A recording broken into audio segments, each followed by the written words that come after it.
Gente, então, continuando as nossas aulas, deixa eu só abrir aqui o nosso slide.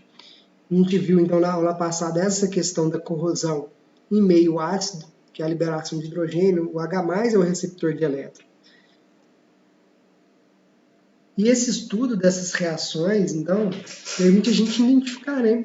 O metal, a gente está trabalhando bastante com o ferro como exemplo, igual eu falei, por ser o mais abundante.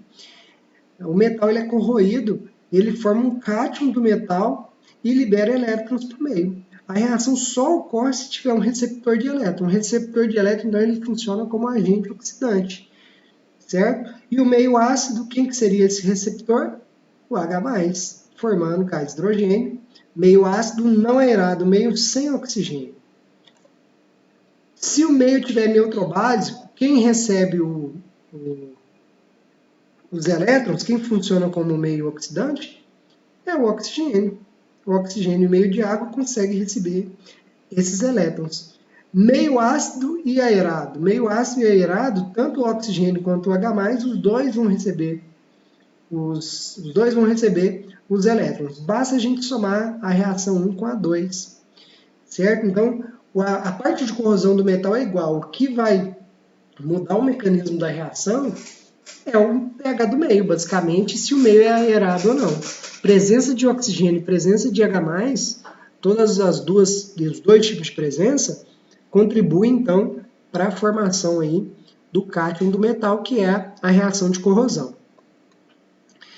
Um exemplo aqui que não tão comum que a gente vai estudar, que a gente não vamos estudar isso aqui com muita frequência, que é quando o ânion do ácido lá, ele tem caráter oxidante, que o caso do nitrato, ele consegue também receber o elétron em presença de H+, ó. São 3 tipos de reação, de acordo com a disponibilidade de elétron e de H+ no meio, ele consegue fazer essas outras reações de oxidação, que isso aqui já é bem particular do caso do ácido nítrico, certo?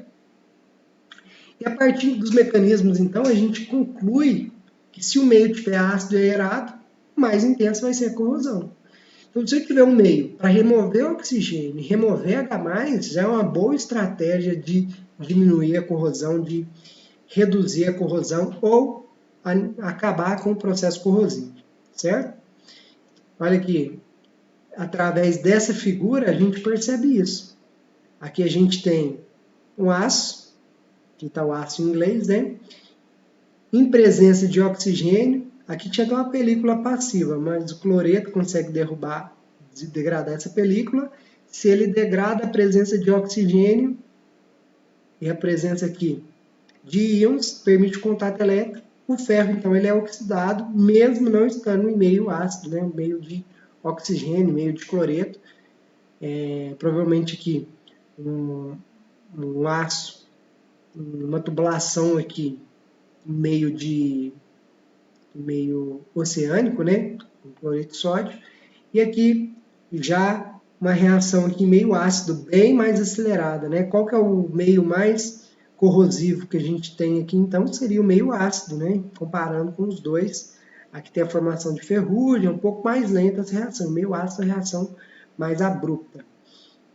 Então, quando a gente consegue discutir a corrosão dessa forma, a gente tem uma maior tranquilidade para lidar com esse tipo de fenômeno, né? Está aqui novamente, então, no meio ácido, o ânodo é o próprio metal corroendo e o cátodo seria a formação do gás hidrogênio pela recepção de elétron do H+ da espécie ácida que estiver no meio. E o produto da corrosão, que é importante a gente discutir, porque a partir do produto você vai saber qual que é o mecanismo da corrosão. Se no meio fizer uma análise desse produto da corrosão e achar um sal, que é, imagine se o ácido for HBr, o sal formado, e aqui fosse ferro, seria brometo de ferro. Então, tem a formação de um sal, um meio ácido, como produto da corrosão. Se o meio for básico ou neutro, a gente tem que a recepção de elétrons pelo oxigênio e pela água forma hidroxila. Então, provavelmente o pH do meio aumenta. Se o pH do meio aumenta, se eu fizer uma análise e perceber que o pH do meio aumenta, provavelmente é esse mecanismo aqui que está acontecendo no processo. Tem a formação de um hidróxido. Olha o exemplo do ferro em meio básico ou neutro, que é um mecanismo aqui excelente da gente discutir. O ânodo não tem segredo, né? O ferro oxidando para ferro 2+, e no cátodo, quem recebe o elétron, então, como são 2 elétrons, a gente vai usar esse balanceamento, formou 2 hidroxilas, meia molécula de oxigênio com uma de água, consegue receber 2 elétrons, formando aqui 2 hidroxilas no meio. O produto da corrosão, então, é o hidróxido de ferro, certo? Só que o hidróxido de ferro ele pode ser convertido em outros componentes de acordo com a disponibilidade de oxigênio. Se tiver uma baixa concentração de oxigênio, o meio que for pouco aerado, o hidróxido de ferro ele vai se combinar com outras 3 moléculas dele vai se combinar, formando óxido de ferro mais água e hidrogênio, nesse tipo aqui, onde a gente tem uma pouca disponibilidade, uma baixa disponibilidade de oxigênio, meio pouco aerado, pouco gás oxigênio. Esse produto aqui, de corrosão, ele tem uma coloração escurecida, preta, né? E se você observar, então, um meio meio ácido, onde você tem a corrosão do ferro. Ele é observado a partir da formação de um sal. Aqui o produto da corrosão é a ferrugem. E é uma ferrugem de que cor? Uma ferrugem preta, certo? Então, olha só, pelo mecanismo, pelo produto, eu consigo discutir todinho aqui o processo que está ocorrendo. Se a gente tiver uma alta disponibilidade de oxigênio, aí a reação vai ser o seguinte. Aqui a gente tinha combinação de ferro, de hidróxido de ferro com hidróxido de ferro. Agora, esse hidróxido de ferro combina com o oxigênio para formar o hidróxido de ferro 3. Ou seja, o ferro 2, com muito oxigênio no meio, ele é convertido para ferro 3. Certo? Lembrando que esse composto aqui, só para ficar completinho aqui para vocês, esse F3O4 é a mesma coisa da gente escrever assim, ó.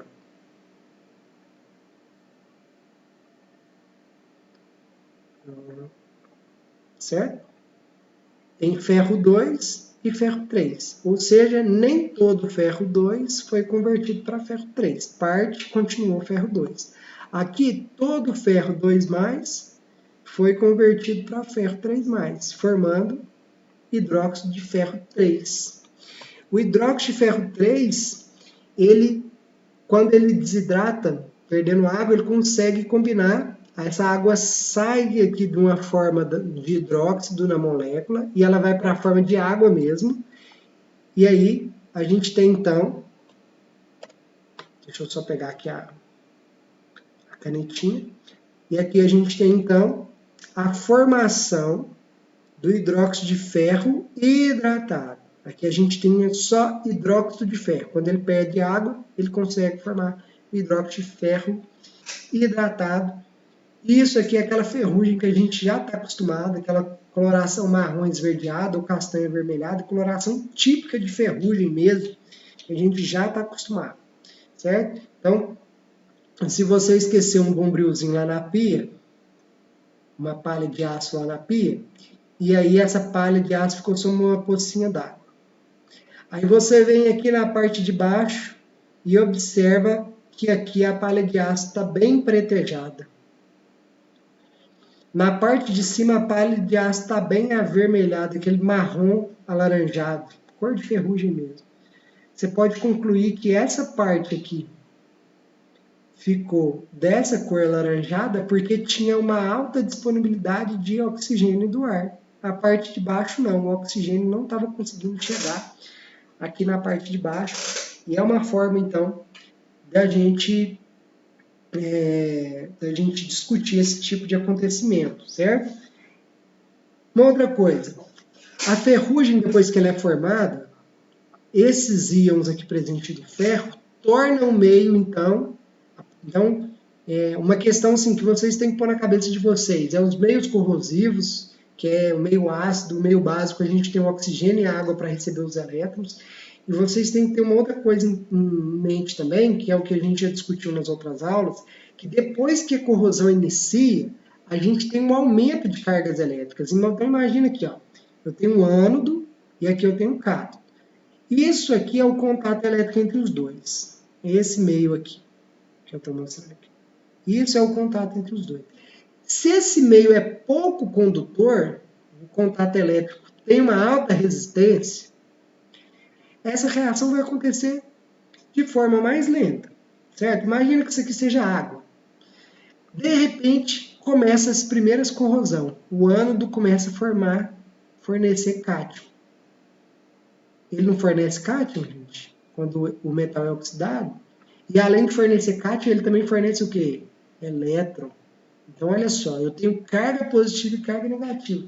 Isso diminui a resistência do meio. O elétron vai conseguir chegar mais fácil no cátodo e o cátodo vai conseguir oxidar de forma mais rápida. Então, depois que a corrosão ocorre, você tem que remover os produtos de corrosão para desacelerar a corrosão. E tem forma de remover a ferrugem que a gente vai discutir isso mais para frente, né? Na hora de tratar uma superfície metálica, a primeira coisa a fazer é fazer uma limpeza para remover esses produtos de corrosão. E aí imagine que você quer tratar a peça com uma pintura anticorrosiva. Então, primeira coisa, faz a limpeza, prepara a superfície para receber esse revestimento e depois fornece esse revestimento para a peça metálica. Espero que vocês tenham absorvido boa parte aí da aula, entendido essa questão prática da corrosão, essa questão lógica da corrosão dos meios corrosivos, tá? E aí eu encerro essa aula por agora e até a próxima aula, que se eu não me engano, a nossa próxima aula já é a avaliação. Obrigado, gente, e até mais. Um abraço para vocês, bons estudos.